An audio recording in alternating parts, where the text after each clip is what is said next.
गौरु महिषाणी बांगिरी पशी नूतन रेल संयोगीकरण दाबी भंजसेना और बामनघाटी रेल विकास समितिर मिलित सांबादिक सम्मेलन। ओडिशार सर्वबृहत्तम आदिवासी अध्युषित वन जंगल जैव मंडल नदी नाल घेरा मयूरभंज जिलार अधारू अधिक अंचल बामनघाटी एवं पंचपीढ़ उपखंड रेल विकास रे केंद्र और राज्य सरकार द्वारा चिर अवहेलित हो आसी। दीर्घ वर्ष धरी दिनकू दिन अंचलवासी मध्य असंतोष वृद्धि पाउछि। जदिओ सरकार लौह खनि कोटी कोटी टंका राजस्व संग्रह करुछंती हेले रेल सेवा पाई अर्थ खर्च करुनाहांती। गौरु महिषाणी बांगिरी पक्षी रेल सर्वे अनुसार मात्र 53 किलोमीटर। एहार अटकल व्यय 756 कोटी टंका। टाटा नगर रूपसा पर्यंत सबुठारु कम रास्ता जहाँकि 40 किलोमीटर रास्ता कमिबो। टाटा नगर खड़गपुर रूपसा रास्ता 40 किलोमीटर दूर अधिक। यह रास्तार जनबसति देजिबो। टाटा नगर धमरा पोर्ट को प्रत्येक दिन 7 ରୁ 8टी ट्रेन भाया खड़गपुर दे जाउछि। ताहा एही रास्ता दे कम दूरता और कम समय मध्य पहुंचबो। बात्या प्रपीड़ित जगु टाटा नगर खड़गपुर रूपसा रेल सेवा बारंबार व्याहत होतिबा जगु एही रेलपथ विकल्प एवं सहज सुगम रेलपथ गमनागमन पाई सहज हब।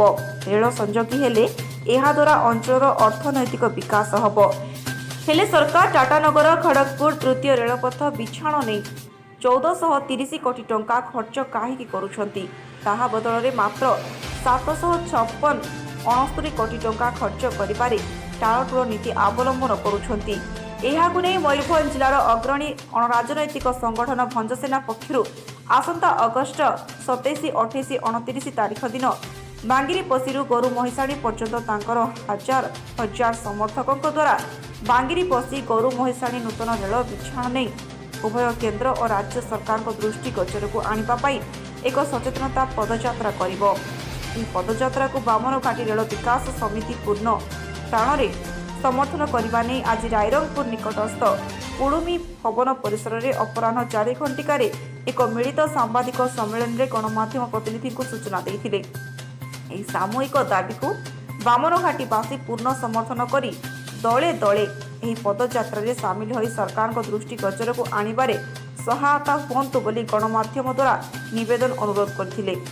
ଏହି ସାମ୍ବାଦିକ ସମ୍ମିଳନୀରେ ବାମନଘାଟି ରେଳ ବିକାଶ ସମିତି ସଭାପତି ସ୍ୱେଚ୍ଛାକୃତ ଅବସରପ୍ରାପ୍ତ ଭାରତୀୟ ରେଳ ପ୍ରଶାସନିକ ଅଧିକାରୀ ଦୟାନିଧି ମାରାଣ୍ଡି, ସମ୍ପାଦକ ସାମ୍ବାଦିକ ସୁବ୍ରତ ମହାନ୍ତି, ଭଞ୍ଜସେନା କାର୍ଯ୍ୟକାରୀ ଅଧ୍ୟକ୍ଷ ରାକେଶ ସିଂ, ସୌମିତ ବଳ, ବଂଶୀଧର ମହାଙ୍କୁଡ଼, ବାଜନ ହାଂସଦା, ଅଞ୍ଜନ ବରାଳ, ଲକ୍ଷ୍ମଣ ମହାନ୍ତ, ଚିକୁ ମହାନ୍ତି, ମୋହିତ ବିଷୋଇ, ରମଜାନ ବେଗ ପ୍ରମୁଖ ନେତୃବୃନ୍ଦ ଉପସ୍ଥିତ ରହିଥିଲେ।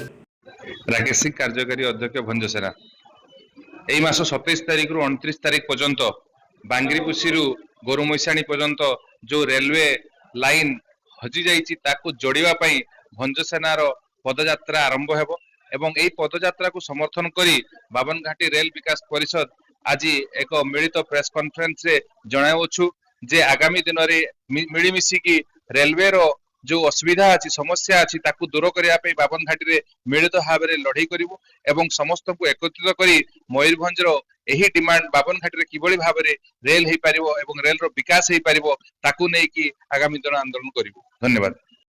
दयानिधि मारांडी बामनघाटी रेल विकास समितिर प्रेसिडेंट आज भंजसेना सहित आमर एक मिलित प्रेस कॉन्फ्रेंस होता।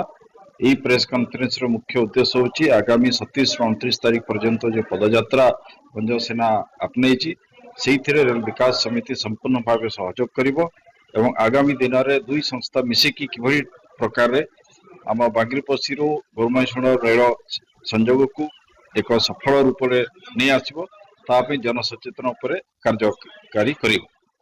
धन्यवाद। रायरंगपुर अखि विश्वाल को रिपोर्ट बीई न्यूज।